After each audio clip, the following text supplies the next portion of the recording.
Salut à tous, aujourd'hui je vais vous montrer comment ajouter une extension de panneau solaire à votre installation initiale afin de produire toujours plus d'énergie et réaliser beaucoup plus d'économies. Dans cette vidéo, je vais vous montrer comment ajouter des panneaux solaires et donc augmenter votre production. En choisissant le bon positionnement pour obtenir le meilleur ensoleillement, on va ajouter 4 panneaux solaires de 300 watts crête pour nous faire passer d'une production de 1800 watts crête à une production maximale de 3000 watts crête.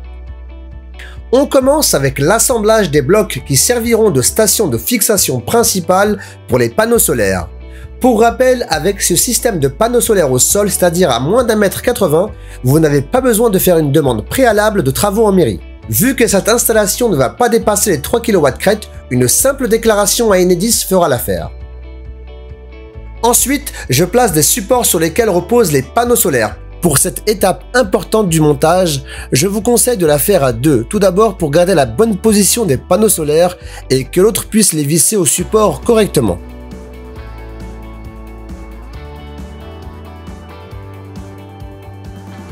On continue avec le montage de la structure améliorée GSE Ground.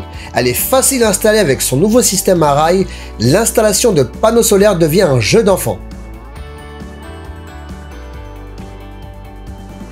Les rails bien positionnés avec le bon écart de chaque côté, on peut tout serrer avec la clé à douiller.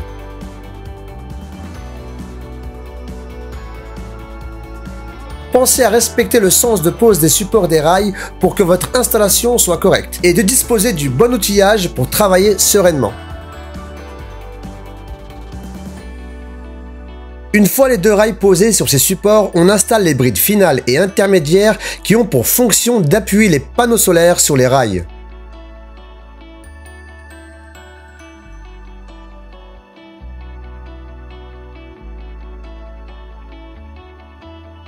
Par la suite, par sécurité, on va éteindre complètement notre installation pour raccorder les nouveaux panneaux solaires. Sur ces images, vous pouvez voir les fixations K2 une fois installées sur les rails. Pour rappel, commencez toujours par installer vos panneaux solaires par le centre pour éviter les déséquilibres d'un côté ou un autre. Avec ce système amélioré de support au sol, il suffit de poser le panneau avec l'angle que vous aurez choisi pour vos panneaux et de serrer les fixations K2 qui permettent de plaquer le panneau sur son support.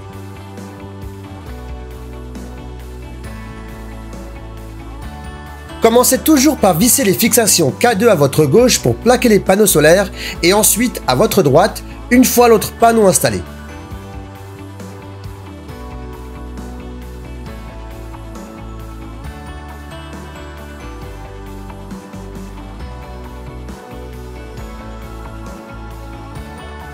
Après avoir posé le nouveau système de fixation K2, on fixe les lames métalliques TerraGriph composées de dentures et de ressorts.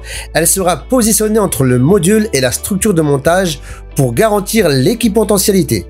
La fixation des panneaux est facilitée avec ce système TerraGriph.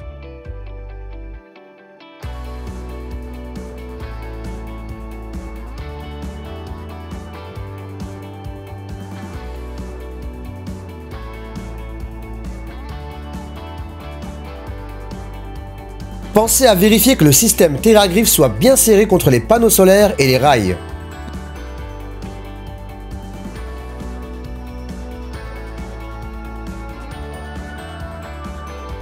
Après avoir tout fixé, je place les bouchons de rail de chaque côté.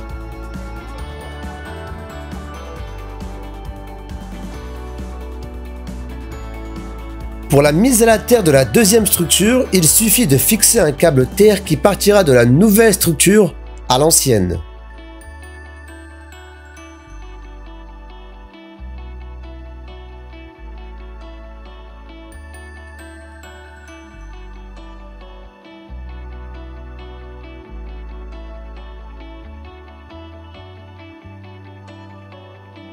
Ensuite, on fixe les micro-onduleurs sur les rails à l'arrière des panneaux solaires. Pour les branchements, c'est très simple. Il y a un sens pour relier les connecteurs MC4 et un clip se fait lorsqu'on les branche, ce qui garantit le bon raccordement.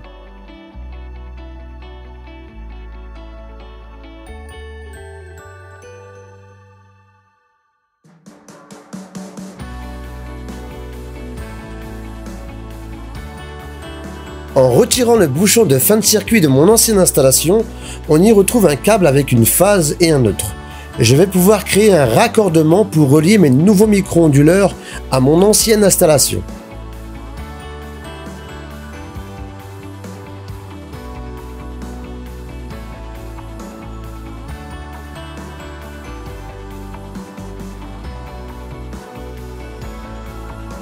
Maintenant que j'ai créé mon câble, je connecte l'installation initiale à ma nouvelle installation.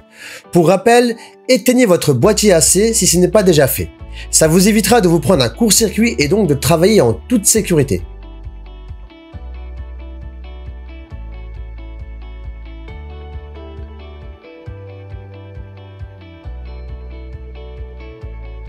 Par la suite, connectez vos panneaux solaires au câble Q et les branchez sur vos micro-onduleurs.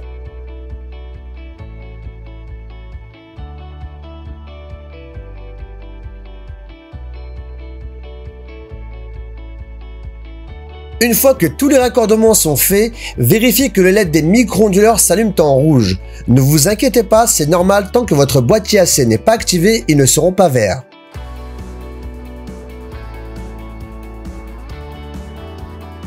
Un peu de câble management vous donnera un meilleur rendu. Le seul fait de regrouper vos câbles et d'éviter qu'ils traînent rendra votre setup bien plus agréable à l'œil et facilitera également l'organisation de vos câbles pendant le dépannage de l'installation. Le lestage doit être ajusté en fonction de l'inclinaison des modules et de l'exposition de l'installation en conditions climatiques. Par défaut, avec une inclinaison standard de 40 degrés, un lestage de 480 kg est préconisé, soit 120 kg par panneau. Pour ma part, j'y déposerai 2 parpaings auxquels j'ajouterai du sable. Et après avoir réalisé tous les raccordements, on se retrouve devant le boîtier AC pour démarrer la production.